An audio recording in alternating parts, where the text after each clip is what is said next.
12월 13일 화요일 새벽기도회를 시작하겠습니다. 사도신경을 고백하시고 찬송가 487장을 부르신 후에 하나님의 말씀을 함께 나누겠습니다.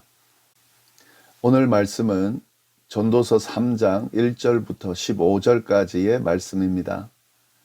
범사에 기한이 있고 천하만사가 다 때가 있나니 날 때가 있고 죽을 때가 있으며 심을 때가 있고 심은 것을 뽑을 때가 있으며 죽일 때가 있고 치료할 때가 있으며 헐 때가 있고 세울 때가 있으며 울 때가 있고 웃을 때가 있으며 슬퍼할 때가 있고 춤출 때가 있으며 돌을 던져버릴 때가 있고 돌을 거둘 때가 있으며 안을 때가 있고 앉는 일을 멀리할 때가 있으며 찾을 때가 있고 잃을 때가 있으며 지킬 때가 있고 버릴 때가 있으며 찢을 때가 있고 꿰맬 때가 있으며 잠잠할 때가 있고 말할 때가 있으며 사랑할 때가 있고 미워할 때가 있으며 전쟁할 때가 있고 평화할 때가 있느니라.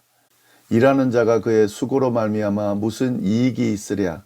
하나님이 인생들에게 노고를 주사 애쓰게 하신 것을 내가 보았노라.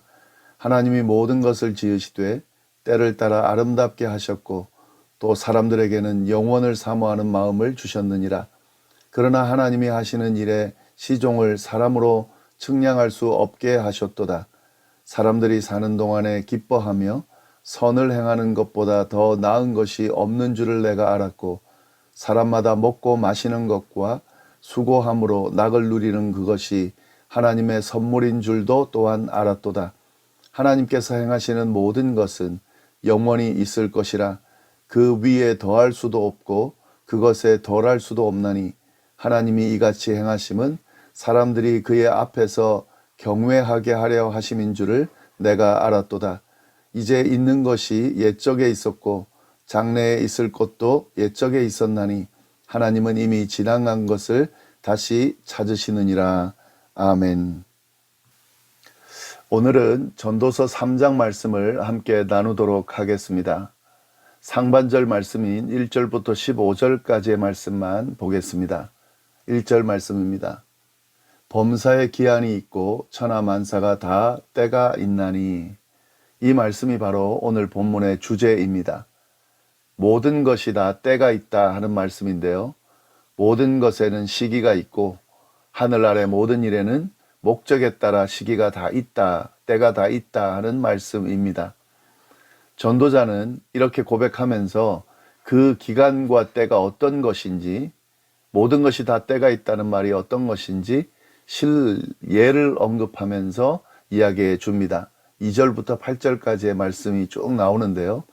여기서 보시면은 14개의 상반된 실례를 언급하고 있는데 이는 인생의 전 과정과 밀접하게 연결되어 있는 내용들입니다. 2절부터 쭉 한번 보겠습니다. 2절에 보시면은 날 때가 있고 죽을 때가 있다. 우리의 인생은 날 때가 있고 죽을 때가 있죠. 심을 때가 있고 거둘 때가 있다. 3절에 또 보시면 죽일 때가 있고 치료할 때가 있다. 헐 때가 있고 세울 때가 있다. 우리 인생의 법칙이죠. 4절에 보시면 울 때가 있고 웃을 때가 있습니다. 슬퍼할 때가 있고 춤출 때가 있습니다. 5절에 보시면요. 돌을 던져 버릴 때가 있고 돌을 거둘 때가 있습니다. 안을 때가 있고 앉는 일을 멀리할 때가 있습니다. 6절 말씀 찾을 때가 있고 잃을 때가 있습니다. 지킬 때가 있고 버릴 때가 있습니다. 7절 말씀 찢을 때가 있고 꿰맬 때가 있습니다. 잠잠할 때가 있고 또 말할 때가 있습니다. 8절 말씀 사랑할 때가 있고 미워할 때가 있습니다. 전쟁할 때가 있고 평화할 때가 있습니다. 이렇듯 14개의 때, 인생 전 과정에서 일어날 수 있는 이 때들을 쭉 언급을 하는데 이 모든 것의 결론이 뭡니까? 모든 것은 다 때가 있다는 겁니다. 날 때가 있고 죽을 때가 있고 심을 때가 있고 거둘 때가 있고 죽일 때가 있고 치료할 때가 있고 헐 때가 있고 세울 때가 있고 울 때가 있고 웃을 때도 있고 슬퍼할 때가 있고 춤출 때가 있고 돌을 던져버릴 때가 있고 돌을 또 거둘 때가 있고 안을 때가 있지만 앉는 일을 멀리할 때도 있고 찾을 때가 있지만 잃을 때도 있죠. 지킬 때가 있지만 버릴 때도 있고 찢을 때가 있지만 꿰맬 때도 있습니다. 잠잠할 때가 있고 또 말할 때가 있습니다. 사랑할 때도 있지만 미워할 때가 있습니다. 전쟁을 하기도 하지만 평화할 때가 있습니다. 너무 공감이 되는 말씀입니다. 인생의 모든 과정에는 이처럼 다 기한이 있고 때가 있다는 거죠. 예, 이것은 인간이 어떻게 할 수 있는 영역이 아니라는 사실도 드러내주고 있습니다. 이런 때가 인간이 어떻게 할 수가 있는 것이 아니라는 거죠. 그러나 이 말이 인간이 할 수 있는 것이 아무것도 없다. 예, 이 말이 숙명론을 이야기하는 것은 아닙니다. 예, 그냥 단순하게 이런 때가 있으니까 인간이 할 수 있는 영역은 아무것도 없고 하나님에 의해서 다 모든 것이 결정됐으니까 우리는 그냥 의미 없이 살아야 된다, 이런 뜻이 아닙니다. 11절 상반절에 보면 이 내용이 나오는데요. 하나님이 모든 것을 지으시되 때를 따라 아름답게 하셨다. 때를 따라 아름답게 하나님이 적절하게 만드셨다 하는 거죠. 따라서 이 모든 기한과 때가 하나님의 섭리 안에서 이루어진 것이고 인간이 어떻게 할 수 있는 것은 아니지만 하나님께서 이 모든 과정을 통해서 아름답게 만드셨다는 거죠. 이 때가 우리의 인생을 아름답고 복되게 만들어준다 하는 거죠.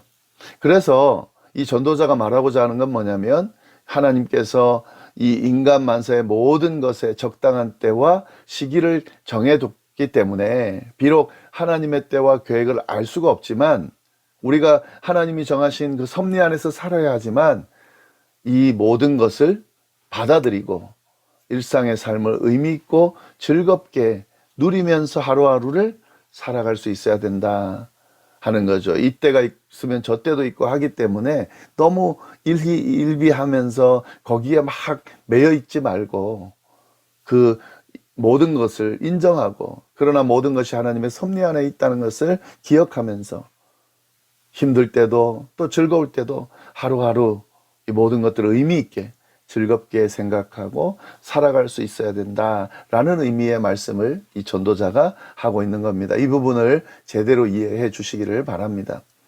전도자는 이어서 다음과 같이 또 말합니다. 이제 9절 말씀인데요. 일하는 자가 그의 수고로 말미암아 무슨 이익이 있으랴. 다시 말하면 사람이 열심히 일해서 얻는 게 뭔가, 이렇게 이야기합니다. 열심히 일해도 얻는 것이 없다는 말을 하는 건데요.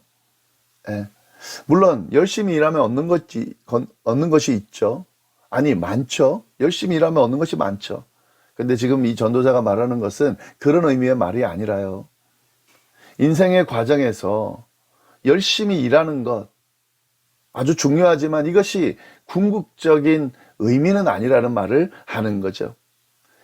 인생을 살아가기 위해서 우리가 열심히 수고합니다.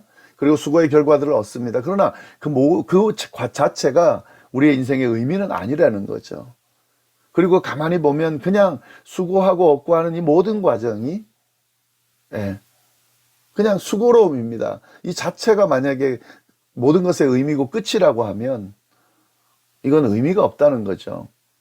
사람이 열심히 일하는 것, 열심히 수고하는 것, 이런 모든 것들의 궁극적인 결론이 이것 자체가 의미는 아니라는 거죠. 무의미하다는 거죠. 인간이 쏟아붓는 모든 수고가 궁극적인 결론으로 생각했을 때는 무의미하다라는 말인 거죠. 이어서 10절 말씀에 전도자가 이어서 말씀을 하는데요. 하나님이 인생들에게 노고를 주사 애쓰게 하신 것을 내가 보았노라. 전도자는 이 과정을 쭉 보면서 사람이 열심히 일해서 얻는 것이 무의미하다는 것과, 그리고 그 과정을 가만히 보니까 인생의 이 수고가 하나님께서 주신 것인데 그것이 고통이다 라는 거죠. 하나님이 고통을 주셨다는 거죠. 이 모든 과정이 고통스러운 거라는 거죠. 근데 이 말씀은 우리가 깊이 좀 생각해 볼 필요가 있겠습니다. 모든 인생이 하는 수고는 하나님께서 주신 고통이다, 이렇게 말하는데 하나님이 그러면 고통을 주셨는가? 그게 아니죠. 이 말은 인간의 죄로 인해서 내려진 형벌과 연결 지을 수 있습니다. 인류의 조상인 아담과 하와가 사단의 유혹에 넘어가 죄를 지었을 때에 하나님께서는 그에 따른 벌을 내리셨어요.